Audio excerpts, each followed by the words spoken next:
جس وقت وہ معجزے دکھا رہا تھا اس وقت دو آدمی ٹیلے کے پیچھے اس جگہ چھپے ہوئے تھے جہاں رنگ برنگ خیمے نصب تھے۔ کسی خیمے میں سے لڑکیوں کی باتیں اور ہنسی سنائی دے رہی تھی۔ یہ دو آدمی امام اور محمود بن احمد تھے۔ محمود کو یقین تھا کہ سعدیہ یہیں کہیں ہے۔ محمود میں اتنی مذہبی سوجھ بوجھ نہیں تھی۔ وہ خدا کے اس السی کے متعلق کوئی رائے قائم کرنے کے قابل نہیں تھا۔ امام نے کہا تھا کہ کوئی انسان مرے ہوئے کو زندہ نہیں کر سکتا۔ اس نے توجہ ہی نہیں دی تھی کہ پراسرار آدمی لوگوں کو کیا کچھ کر کے دکھا رہا ہے۔ اس نے اس سے یہ فائدہ اٹھایا تھا کہ لوگ اس کی کرامات دیکھنے میں مگن ہیں، اس لیے پیچھے جا کر یہ دیکھا جائے کہ اس میں راز کیا ہے۔ اس کی توجہ صرف سعدیہ پر تھی۔ محمود صرف سعدیہ کو ڈھونڈ رہا تھا۔ خیموں کی جگہ اندھیرا تھا۔ صرف 3 خیموں میں روشنی تھی۔ تینوں کے پردے دونوں طرف سے بند تھے۔ وہاں پہرے کا کوئی خاص انتظام نہیں تھا۔ 2-3 مرد کہیں باتیں کر رہے تھے۔ یہ خطرہ صاف نظر آ رہا تھا کہ وہ دونوں کسی کو نظر آ گئے تو وہ زندہ نہیں رہیں گے۔ ٹیلے کی دوسری طرف سے اس کی آواز سنائی دے رہی تھی اور سازوں کا ترنم بھی سنائی دے رہا تھا، لیکن یہ پتہ نہیں چلتا تھا کہ ساز زندے کہاں ہیں۔ امام اور محمود نے روشنی والے ایک خیمے کے قریب جا کر لڑکیوں کی باتیں سننے کی کوشش کی۔ ان کی باتوں نے ان کا حوصلہ بڑھا دیا۔ ایک نسوانی آواز کہہ رہی تھی، یہاں بھی تماشا کامیاب رہا ہے۔ ایک اور لڑکی نے کہا، بڑی ہی جاہل قوم ہے۔ مسلمان کو تباہ کرنے کا طریقہ یہی ہے کہ اسے شعبدے دکھا کر توہم پرست بنا دو۔ یہ ایک اور عورت کی آواز تھی۔ معلوم نہیں وہ کس حال میں ہے۔ کون؟ نہیں چڑیا، ایک لڑکی نے کہا۔ تم سب کو ماننا پڑے گا کہ وہ ہم سب سے زیادہ خوبصورت ہے۔ وہ آج دن کو بھی روتی رہی تھی، کسی لڑکی نے کہا۔ آج رات اس کا رونا بند ہو جائے گا، ایک لڑکی نے کہا۔ اسے خدا کے بیٹے کے لیے تیار کیا جا رہا ہے۔ لڑکیوں کا کہکا سنائی دیا۔ ایک نے کہا، خدا بھی کیا یاد کرے گا کہ ہم نے اسے کیسا بیٹا دیا ہے، کمال انسان ہے۔ اس کے بعد لڑکیوں نے آپس میں فحش باتیں شروع کر دی۔ امام اور محمود سمجھ گئے کہ نئی چڑیا سعدیہ ہی ہو سکتی ہے۔ انہیں بہرحال یقین ہو گیا کہ یہ شب شعبدہ بازی ہے اور یہ ڈھونگ پسماندہ مسلمانوں کو گمراہ کرنے کے لیے رچایا جا رہا ہے۔ امام نے محمود کے کان میں کہا، ان لڑکیوں کی عوریاں باتیں اور شراب کی بو بتا رہی ہے کہ یہ کون لوگ ہیں اور یہ کیا ہو رہا ہے۔ ہم ویسے ہی نہیں بھٹک رہے۔ وہ دونوں بڑے خیمے کے قریب چلے گئے۔ یہ خیمہ ایک ٹیلے کے ساتھ تھا اور یہ ٹیلا تقریباً عمودی تھا۔ ٹیلے اور خیمے کے پچھلے دروازے کے درمیان 1 گز فاصلہ تھا۔ انہوں نے اس جگہ جا کر دیکھا۔ خیمے کے پردے درمیان سے رسیوں سے بندھے ہوئے تھے۔ ایک آنکھ سے اندر جھانکنے کی جگہ تھی۔ انہوں نے جھانکا تو ان کے شکوک رفع ہو گئے۔ اندر ایک لمبی مسند تھی جس پر خوشنما مسند پوش بچھا ہوا تھا۔ فرش پر قالین بچھا تھا اور 2 قندیلیں جل رہی تھیں۔ ایک طرف شراب کی سراہی اور پیالے رکھے تھے۔ اندر کی سجاوٹ اور شان و شوکت سے پتہ چلتا تھا کہ اس مشتبہ قافلے کے سردار کا خیمہ ہے۔ سعدیہ کے پاس ایک عورت اور ایک مرد تھا۔ سعدیہ کو دلہن کی طرح سجایا جا رہا تھا۔ آج سارا دن تم روتی رہی ہو، عورت اسے کہہ رہی تھی۔ تھوڑی دیر بعد تم ہنسو گی اور اپنے آپ کو پہچان بھی نہیں سکو گی۔ تم خوش نصیب ہو کہ اس نے جو خدا کی طرف سے زمین پر اترا ہے تمہیں پسند کیا ہے۔ وہ صرف تمہارے لیے یہاں آیا ہے۔ اس نے تمہیں 20 روز کی مسافت جتنی دور سے غیب کی آنکھ سے دیکھا تھا۔ تمہارے گاؤں میں سے وہ تمہیں لایا ہے۔ اگر یہ نہ آتا تو تم کسی صحرائی گڈریے کے ساتھ بیاہ دی جاتی یا تمہیں بردہ فروشوں کے ہاتھ بیچ دیا جاتا۔ سعدیہ پر ان باتوں کا جادو سوار ہوتا جا رہا تھا۔ وہ خاموشی سے سن رہی تھی۔ محمود جوش میں آ چلا تھا۔ امام نے اسے روک لیا۔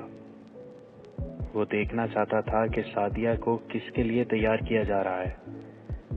زیادہ دیر نہیں گزری تھی کہ ٹیلے کی دوسری طرف سے کسی نے اعلان کیا، وہ جو خدا کا بھیجا ہوا پیغمبر ہے اور جس کے ہاتھ میں ہم سب کی زندگی اور موت ہے اور جس کی آنکھ غیب کے بھید دیکھ سکتی ہے، تاریک رات میں آسمان پر جا رہا ہے۔ جس کے ستارے خدا کی آنکھ کی طرح روشن ہیں۔ تم میں سے کوئی آدمی اس طرف نہ دیکھے جہاں خیمے لگے ہوئے ہیں۔ ٹیلوں کے اوپر کوئی نہ جائے۔ جس کسی نے اس طرف جانے یا دیکھنے کی کوشش کی وہ ہمیشہ کے لیے اندھا ہو جائے گا۔ کل رات وہ تم سب کی مرادیں سنے گا۔ امام اور محمود وہیں کھڑے رہے۔ خیمے کے اندر جو مرد و عورت تھے انہوں نے سعدیہ کو ایک بار پھر نصیحت کی کہ وہ آ رہا ہے، اس کے سامنے کوئی بدتمیزی نہ کرنا۔ وہ آ گیا۔ وہ سامنے کی طرف سے خیمے میں داخل ہوا۔ امام اور محمود یہ دیکھ کر حیران رہ گئے کہ اس کے سینے پر 4 تیر اور 4 خنجر اترے ہوئے تھے۔ سعدیہ نے تیر اور خنجر دیکھے تو اس نے خوف سے کانوں پر ہاتھ رکھ لیے۔ اس کی ہلکی سی چیخ سنائی دی۔ مقدس انسان مسکرایا اور بولا، ڈر مت لڑکی، یہ معجزہ مجھے خدا نے دیا ہے کہ میں تیروں اور خنجروں سے مر نہیں سکتا۔ وہ سعدیہ کے ساتھ لگ کر بیٹھ گیا۔ میں نے یہ شعبدہ ایک بار قاہرہ میں دیکھا تھا۔ امام نے محمود کے کان میں کہا، تم بھی ڈر نہ جانا، میں جانتا ہوں تیر اور خنجر کہاں پھنسے ہوئے ہیں۔ وہ اٹھا اور خیمے کا پردہ رسیوں سے باندھ دیا۔ ادھر محمود اور امام نے اپنی طرف سے خیمے کا پردہ کھول دیا۔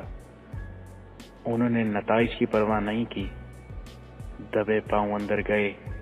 جو ہی وہ شخص مڑا وہ امام اور محمود کے شکنجے میں آ چکا تھا۔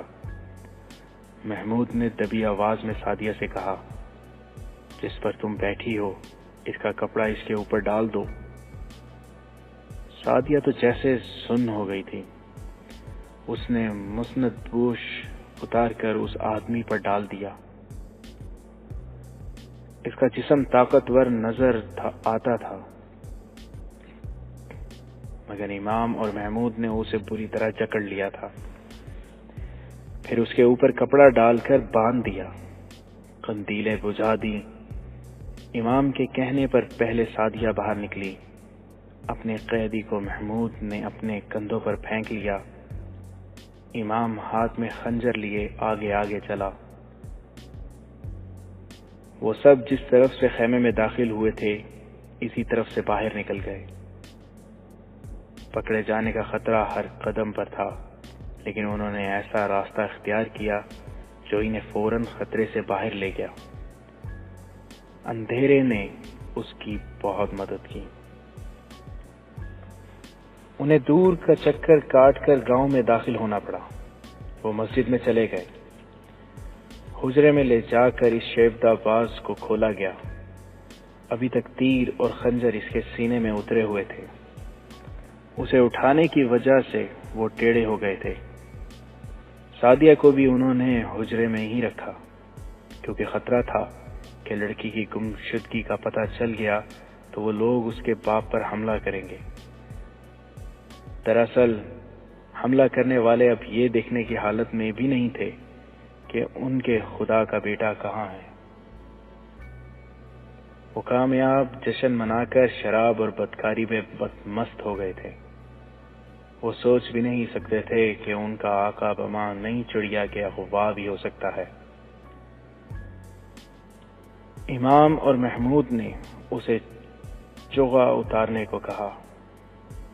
اس نے پہلے تیر اور خنجر کھینچ کر نکالے، چوغا اتارا، پھر اس سے اندر والے کپڑے بھی اتروا لیے گئے۔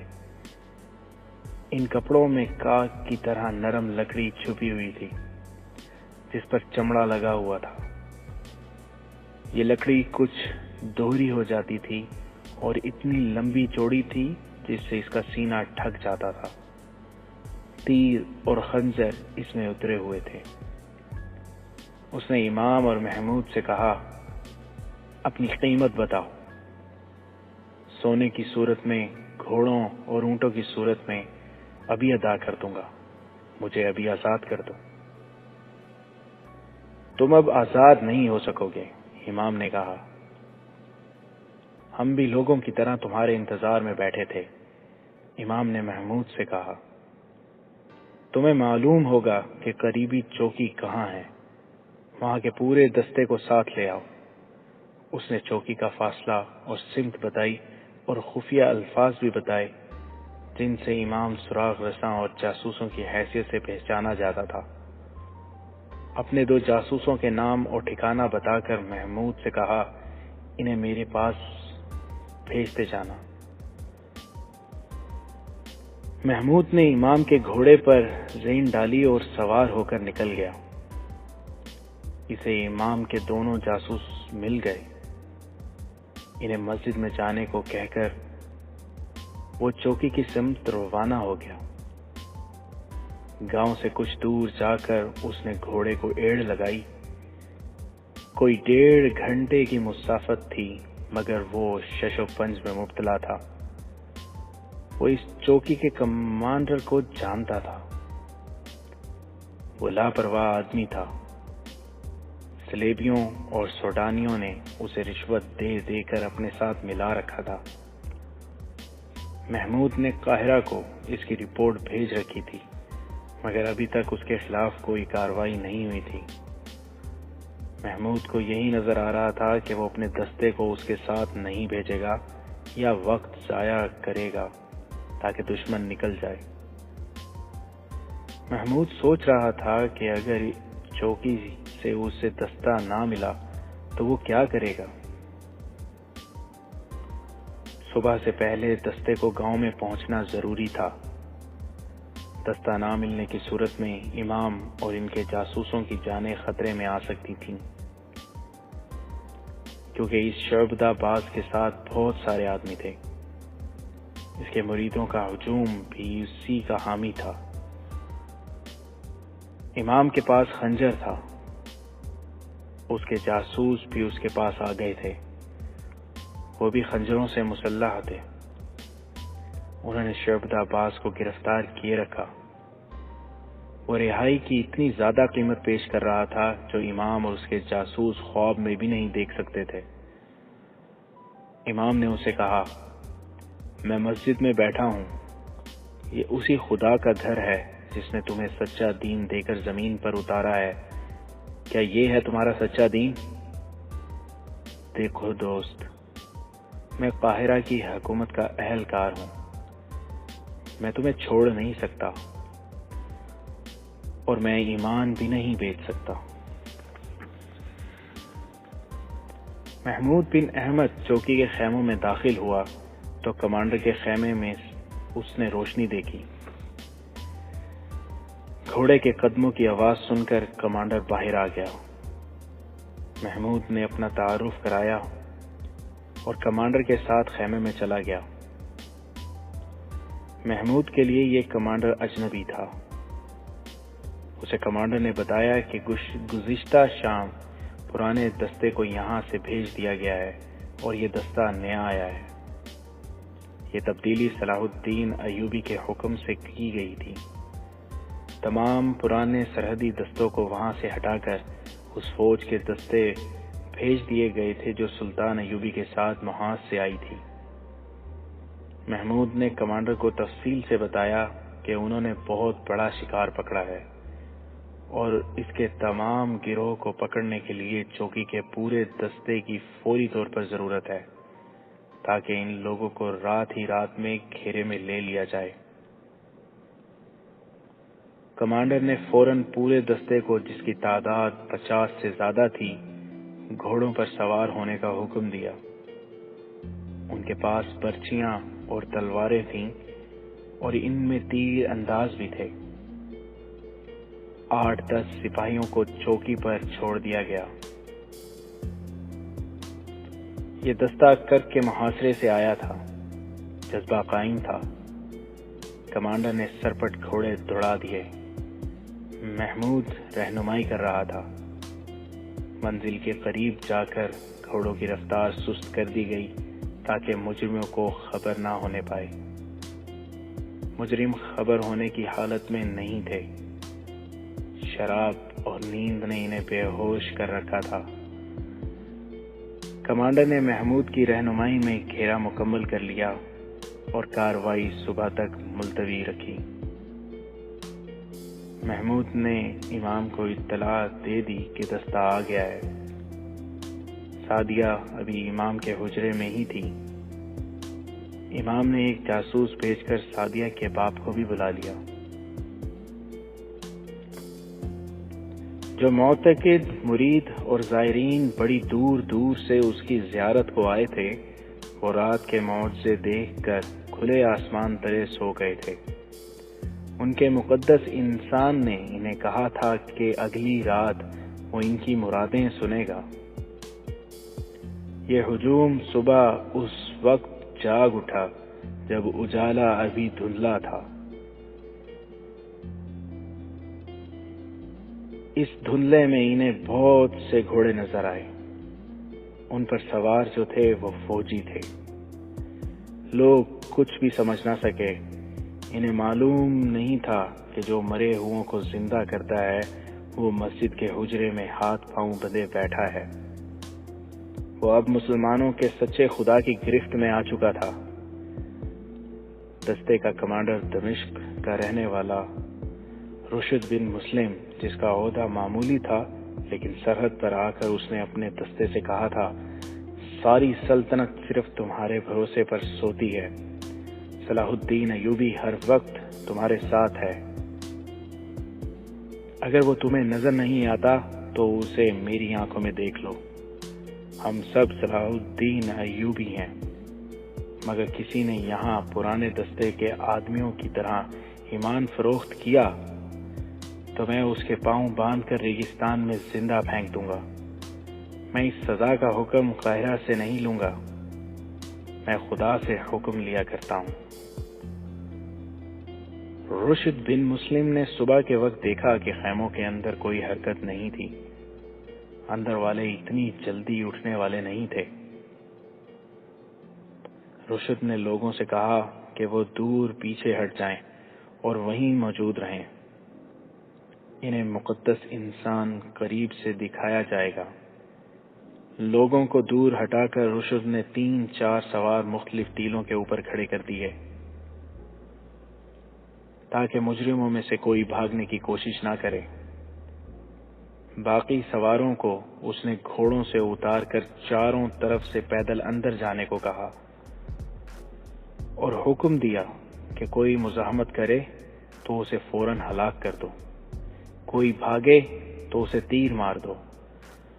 وہاں بھاگنے کا سوال ہی پیدا نہیں ہوتا تھا۔ رشد ننگی تلوار ہاتھ میں لیے خیمے میں داخل ہوا تو اندر اسے ایک نیم برہنہ لڑکی اور 2 آدمی گہری نیند میں سوئے ہوئے نظر آئے۔ اس نے تلوار کی نوک چبھو کر تینوں کو جگایا۔ جاگنے کی بجائے انہوں نے جگانے والے کو گالیاں دیں اور کروٹ بدل کر سوئے رہے۔ تلوار کی نوک ابکے ان کی کھال میں اتر گئی۔ تینوں ہڑبڑا کر اٹھے، انہیں باہر نکال لیا گیا۔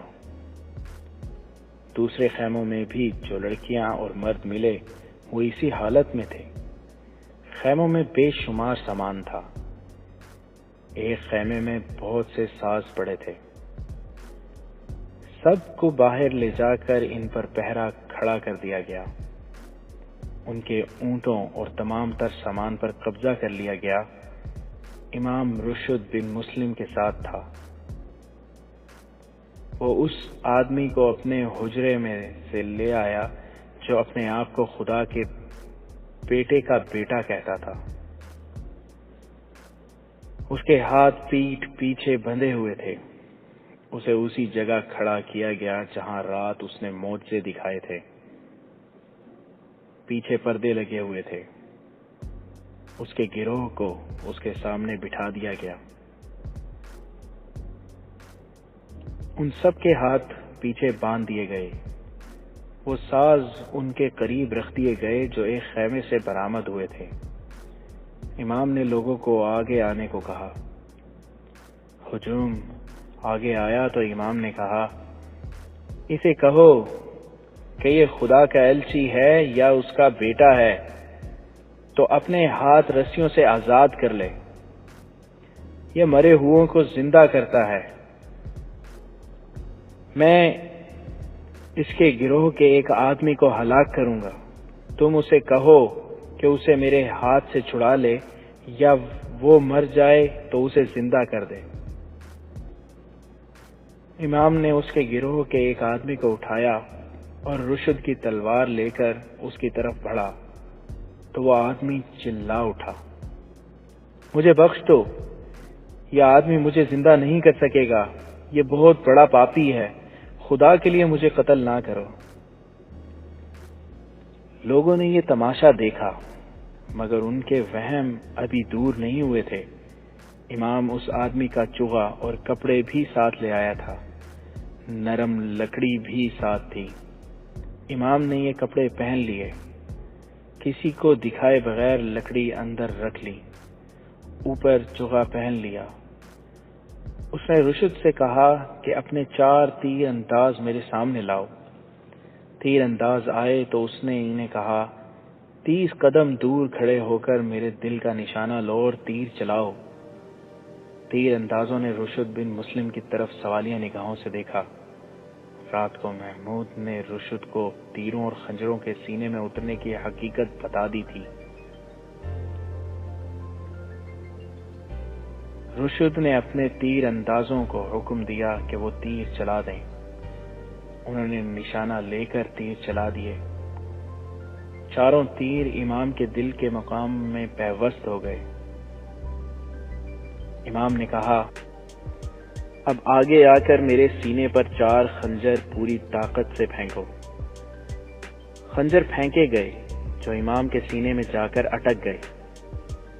امام نے تیر اندازوں سے کہا، ایک ایک تیر اور کمانوں میں ڈالو۔ اس نے مقدس انسان کو ذرا آگے لیا اور لوگوں سے مخاطب ہو کر کہا، یہ شخص اپنے آپ کو لافانی کہتا ہے، میں تمہیں دکھاتا ہوں کہ اصل میں کیا ہے۔ اس نے تیر اندازوں سے کہا، اس کے دل کا نشانہ لے کر تیر چلاؤ۔ جو ہی کمانیں اوپر اٹھیں، وہ آدمی دوڑ کر امام کے پیچھے ہو گیا۔ وہ موت کے ڈر سے تھر تھر کانپ رہا تھا اور بھکاریوں کی طرح جان کی بخشش مانگ رہا تھا۔ امام نے اسے کہا، آگے آؤ اور لوگوں کو بتاؤ کہ تم صلیبیوں کے بھیجے ہوئے تخریب کار ہو اور تم شعبدہ باز ہو۔ امام نے تلوار کی نوک اس کے پہلو سے لگا دی۔ لوگوں، اس آدمی نے آگے جا کر بلند آواز سے کہا، میں لافانی نہیں ہوں، میں تمہاری طرح انسان ہوں۔ مجھے صلیبیوں نے بھیجا ہے کہ تمہارا ایمان خراب کروں، اس کی مجھے اجرت ملتی ہے۔ اور شمعون کی بیٹی سعدیہ کو اسی نے اغوا کرایا تھا۔ امام نے کہا، ہم نے لڑکی رہا کرا لی ہے۔ امام نے چوغا اتارا، اندر کے کپڑے اتارے، لکڑی الگ کی اور رشد کے ایک سپاہی کے ہاتھ میں دے کر کہا کہ یہ تمام مجمع میں گھما لاؤ۔ امام نے لوگوں سے کہا کہ تیر اور خنجر اس لکڑی میں لگتے تھے۔ تم لوگوں نے یہ بھید دیکھ لیا تو انہیں آگے بلا کر کہا گیا کہ ہر جگہ گھومو اور ہر ایک چیز دیکھو۔ لوگ ڈرتے ہوئے ہر جگہ پھیل گئے۔ پردوں کے پیچھے ایک غار بنایا گیا تھا، وہاں رات کو سازندے بیٹھ کر ساز بجاتے تھے۔ لوگ خیموں میں گئے تو وہاں شراب کی بدبو پھیلی ہوئی تھی۔ لوگ ہر جگہ گھوم پھر چکے تھے تو انہیں ایک جگہ بٹھا کر بتایا گیا کہ یہ سب ڈھونگ کیا تھا۔ امام نے معلوم کر لیا تھا کہ جسے اس نے رات کو زندہ کیا تھا وہ کون ہے۔ وہ اسی کے گروہ کا ایک آدمی تھا جو رسیوں میں بندھا ہوا قیدیوں میں بیٹھا تھا۔ اسے لوگوں کے سامنے کھڑا کیا گیا۔ ایک اور آدمی لوگوں کو دکھایا گیا جو رات کو بوڑھے کا بہروپ دھار کر اس آدمی کا باپ بنا ہوا تھا۔ 4 تیر انداز بھی سامنے آ گئے جنہوں نے رات تیر چلائے تھے، وہ بھی اسی گروہ کے آدمی تھے۔ غرض تمام تر ڈھونگ لوگوں کو دکھایا گیا۔ اسلام کے بیٹو غور سے سنو، امام نے لوگوں سے کہا، یہ سب صلیب کے پجاری ہیں اور تمہارا ایمان خراب کرنے آئے ہیں۔ تم جانتے ہو کہ کوئی انسان کسی انسان کو زندہ نہیں کر سکتا، خود خدا کسی مرے ہوئے کو زندہ نہیں کرتا، کیونکہ خدائے ذوالجلال اپنے بنائے ہوئے قانون کا پابند ہے۔ اس کی ذات واحد لا شریک ہے، اس کا کوئی بیٹا نہیں۔ یہ صلیبی اسلام کی آواز کو دبانے کے لیے ہتھ کنڈے استعمال کر رہے ہیں۔ یہ باطل کے پجاری تمہارے ایمان اور جذبے سے اور تمہاری تلوار سے ڈرتے ہیں، تمہارا مقابلہ میدان میں نہیں کر سکتے، اس لیے دلکش طریقے اختیار کر کے تمہارے دلوں میں وہم اور وسوسے ڈال رہے ہیں تاکہ تم اسلام کے تحفظ کے لیے صلیب کے خلاف تلوار نہ اٹھاؤ۔ اسی مصر میں فرعون نے اپنے آپ کو خدا کہا تھا۔ حضرت موسیٰ علیہ السلام نے اس کے خدائی کو دریائے نیل میں ڈبو دیا تھا۔ اپنی عظمت کو پہچانو میرے دوستو، اپنے دشمن کو بھی اچھی طرح پہچان لو۔ لوگ جو سب کے سب مسلمان تھے مشتعل ہو گئے۔ وہ چونکہ پسماندہ اور علم سے بے بہرہ تھے اس لیے انتہا پسند تھے۔ انہوں نے گناہ گار انسان کی شعبدہ بازی دیکھ کر اسے خدا کا بیٹا تسلیم کر لیا، اور جب اس کے خلاف باتیں سنی تو ایسے مشتعل ہو گئے کہ غیظ و غضب سے نعرے لگاتے اس آدمی پر اور اس کے گروہ پر ٹوٹ پڑے۔ امام ان مجرموں کو زندہ قاہرہ لے جانا چاہتا تھا، لیکن اتنے بڑے ہجوم سے انہیں زندہ نکالنا ناممکن ہو گیا۔ رشد نے تشدد سے ہجوم پر قابو پانے کا مشورہ دیا جو امام نے تسلیم نہیں کیا۔ اس نے کہا کہ تمہاری تلواروں سے یہ سیدھے سادے مسلمان کٹ جائیں گے، انہیں اپنے ہاتھوں ان لوگوں کو ہلاک کرنے دو تاکہ انہیں یقین ہو جائے کہ جس نے خدا کا ایلچی اور بیٹا ہونے کا دعویٰ کیا ہے وہ ایک گناہ گار انسان ہے جسے کوئی بھی انسان قتل کر سکتا ہے۔ امام رشد بن مسلم اور محمود ایک طرف گئے۔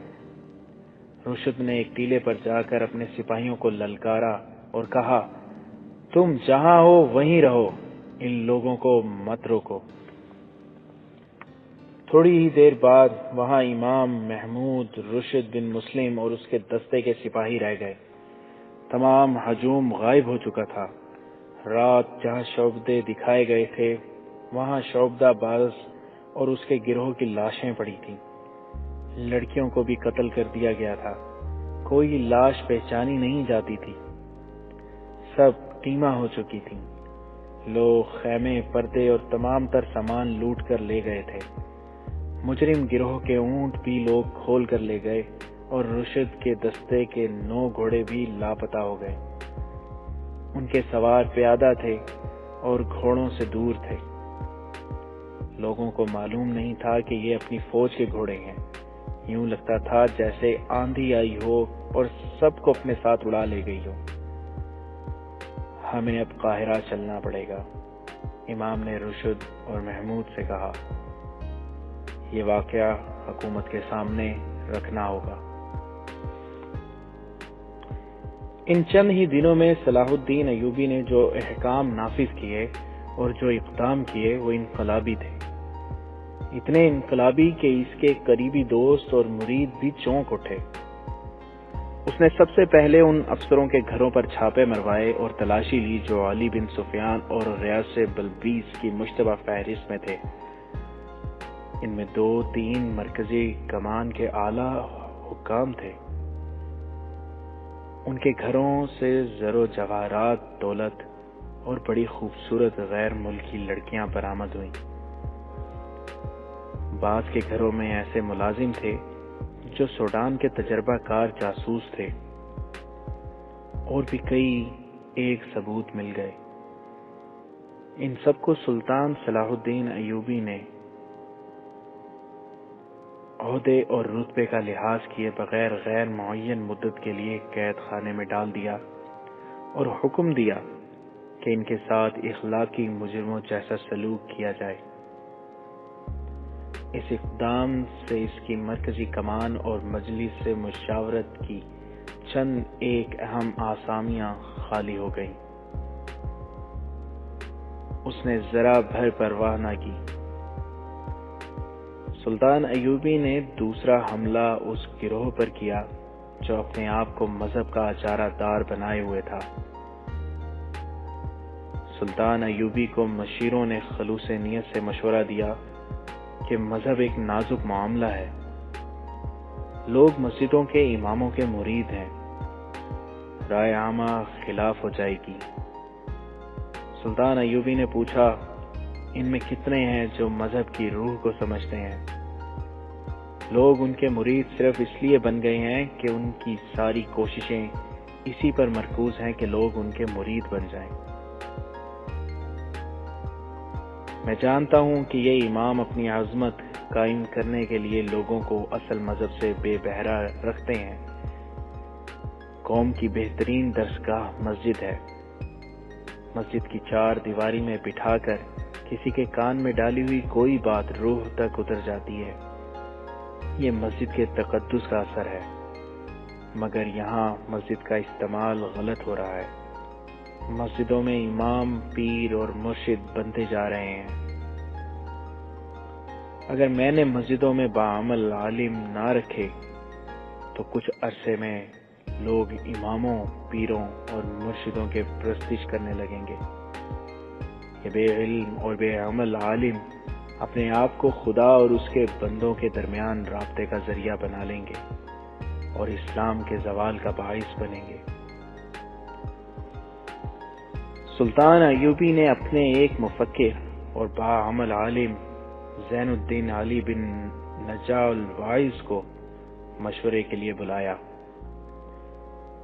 اس عالم نے اپنے جاسوسی کا ایک ذاتی نظام قائم کر رکھا تھا، اور ایک بار اس نے صلیبیوں کی ایک بڑی ہی خطرناک سازش بے نقاب کر کے بہت سے آدمی گرفتار کرائے تھے۔ وہ مذہب کو اور مذہب میں جو تخریب کاری ہو رہی ہے اسے بہت اچھی طرح سمجھتا تھا۔ اس نے یہ کہہ کر سلطان ایوبی کا حوصلہ بڑھا دیا کہ اگر آج آپ مذہب کو تخریب کاری سے آزاد نہیں کریں گے تو کل آپ کو یہ حقیقت قبول کرنی پڑے گی کہ قوم آپ کی رہنمائی اور حکم کو قبول کرنے سے پہلے نام نہاد مذہبی پیشواؤں سے اجازت لیا کرے گی۔ اس وقت تک صلیبی مسلمانوں کے مذہبی نظریات میں توہم پرستی اور رسم و رواج کی ملاوٹ کر چکے ہیں۔ سلطان ایوبی نے فوری طور پر تحریری حکم نافذ کر دیا کہ زین الدین علی بن نجا الواعظ کی زیر نگرانی ملک کی تمام مسجدوں کے اماموں کے علمی اور معاشرتی جانچ پڑتال ہوگی اور نئے امام مقرر کیے جائیں گے۔ نئے اماموں کے تقرر کے لیے سلطان ایوبی نے جو شرائط لکھی، ان میں امام کا عالم ہونے کے علاوہ وہ فوجی یا سابق فوجی یا عسکری تربیت یافتہ ہونا ضروری قرار دے دیا گیا۔ سلطان صلاح الدین ایوبی فلسفہ جہاد اور عسکری جذبے کو مذہب اور مسجد سے الگ نہیں کرنا چاہتا تھا۔ اس نے ملک میں ایسے تمام کھیل تماشے اور تفریح کے ذرائع اور طریقے جرم قرار دے دیے جن میں جوئے بازی اور تخریبی سکون کا پہلو نکلتا تھا۔ اس کے حکم سے علی بن سفیان کے محکمے نے تفریح گاہوں اور ان کے زیر زمین حصوں پر چھاپے مارے، جہاں سے اٹلی کے مصوروں کی بنائی ہوئی ننگی تصویریں برآمد ہوئیں۔ بہت سے لوگ گرفتار کیے گئے جنہیں ملک دشمنی اور دشمن کا اعلی کار بننے کے الزام میں تمام عمر کے لیے تہخانوں میں ڈال دیا گیا۔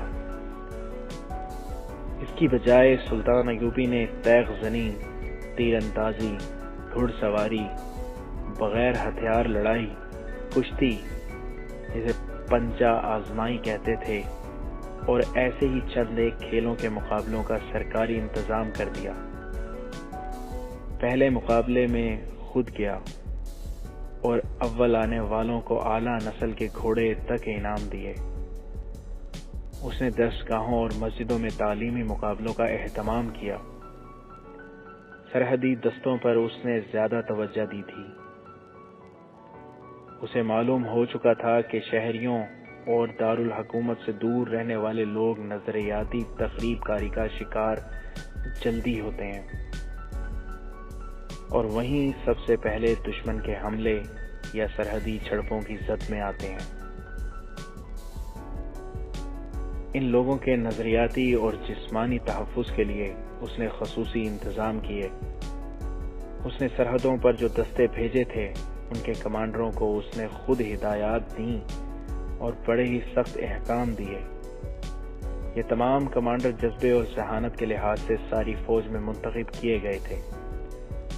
رشد بن مسلم انہی میں سے تھا، جسے محمود کا اشارہ ملا کہ ایک تخریب کار پکڑا ہے تو وہ پورے کا پورا دستہ لے کر اٹھ دوڑا تھا۔ اگر پرانا کمانڈر ہوتا تو اس وقت سلیبیوں یا سوڈانیوں کی دی ہوئی شراب میں بدمست ہوتا، اور تخریب کار اپنے سرغنہ کی رہائی کے لیے گاؤں میں تباہی پھیلا کر غائب ہو چکے ہوتے۔ اب رشد بن مسلم محمود بن احمد اور امام جس کا نام یوسف بن آذر تھا اس کے کمرے میں بیٹھے اس شعبدہ باز کی کہانی سنا رہے تھے جسے لوگ قتل کر چکے تھے۔ علی بن سفیان بھی موجود تھا۔ اس نے تینوں سے ساری واردات سن لی تھی اور سلطان ایوبی کے پاس لے گیا تھا۔ سلطان ایوبی خاموش تھا کہ اتنی خطرناک نظریاتی جلغار کو ہمیشہ کے لیے ختم کر دیا گیا ہے، مگر علی بن سفیان نے کہا، صرف جلغار ختم ہوئی ہے، اس کے اثرات ختم کرنے کے لیے لمبا عرصہ درکار ہے۔ مجھے جو تفصیل معلوم ہوئی ہے وہ یہ ہے کہ سرحدی دیہات سے ہمیں فوجی بھرتی نہیں مل رہی۔ سرحد کے ساتھ ساتھ رہنے والے لوگ سوڈانیوں کے دوست بن گئے ہیں، وہ عمارت مصر کے خلاف ہو گئے ہیں، جہاد کا جذبہ ختم ہو چکا ہے، وہ لوگ غلہ اور مویشی ہمیں نہیں دیتے، سوڈانیوں کو بخوشی دیتے ہیں۔ مسجدیں ویران ہو گئی ہیں، لوگ توہم پرست ہو کر شعبدہ بازوں، پیروں وغیرہ کی پرستش کرنے لگے ہیں۔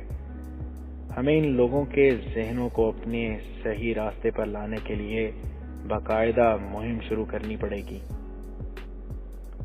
اگر اس صلیبی شعبدہ باز اور اس کے گروہ کو لوگ قتل نہ کر دیتے تو ہم اسے سارے علاقے میں گھماتے پھراتے۔ سلطان ایوبی نے اپنے انقلابی احکامات میں سرحدی علاقوں کو خاص طور پر شامل کر رکھا تھا۔ اب اس نے اس طرف اور زیادہ توجہ دینے کا فیصلہ کیا۔ اس کے لیے سب سے زیادہ شدید سردردی یہ تھی کہ تقی الدین اور اس کی فوج کو سوڈان سے نکالنا تھا۔ قاہرہ پہنچتے ہی وہ منصوبہ بندی میں مصروف ہو گیا تھا، راتوں کو سوتا بھی نہیں تھا۔ وہ خود سوڈان کے محاذ پر نہیں جا سکتا تھا کیونکہ مصر کے اندرونی حالات اس کی توجہ کے محتاج تھے۔ اس نے قاہرہ میں آ کر تقی الدین کو یہ اطلاع دینے کے لیے وہ قاہرہ آ گیا ہے ایک قاصد بھیج دیا تھا۔ قاصد واپس آ چکا تھا۔ اس نے بتایا تھا کہ تقی الدین کا جانی نقصان خاصا ہو چکا ہے اور کچھ نفری دشمن کے چھانسے میں آ کر یا جنگ کی صورتحال سے گھبرا کر ادھر ادھر بھاگ گئی ہے۔ قاصد نے بتایا کہ تقی الدین اپنی باقی مادہ فوج کو یکجا کرنے میں کامیاب ہو گیا ہے، مگر دشمن اس کے سر پر موجود رہتا ہے۔ تقی الدین کو جوابی حملہ کرنے کا موقع نہیں مل رہا۔ اسے اتنی سی مدد کی ضرورت ہے کہ دشمن پر حملہ کرنے کے لیے چند دستے مل جائیں تاکہ وہ اپنی فوج کو واپس لا سکے۔ سلطان ایوبی نے اسی وقت اپنے 3-4 چھاپا مار دستے اور چند ایک وہ دستے جنہیں جوابی حملہ کرنے اور گھوم پھر کر لڑنے کی خصوصی مشق کرائی گئی تھی سوڈان بھیج دیے تھے۔ وہ ہر حملہ دشمن کے عقب میں جا کر کرتے اور دشمن کو نقصان کر کے اسے بکھیر کر ادھر ادھر ہو جاتے تھے۔ چھاپا ماروں نے دشمن کو زیادہ پریشان کیا۔ ان کا مقصد یہی تھا کہ دشمن کو تقی الدین کے تعاقب سے ہٹایا جائے۔ وہ خلاف توقع بہت جلدی کامیاب ہو گئے۔ ان کی اہلیت اور شجاعت کے علاوہ ان کی کامیابی کی وجہ یہ تھی کہ دشمن کی فوج تھکی ہوئی تھی اور صحرا بڑی ہی دشوار اور گرم تھا۔ گھوڑے اور اونٹ جواب دے رہے تھے۔ سوڈان کا حملہ بری طرح ناکام ہوا۔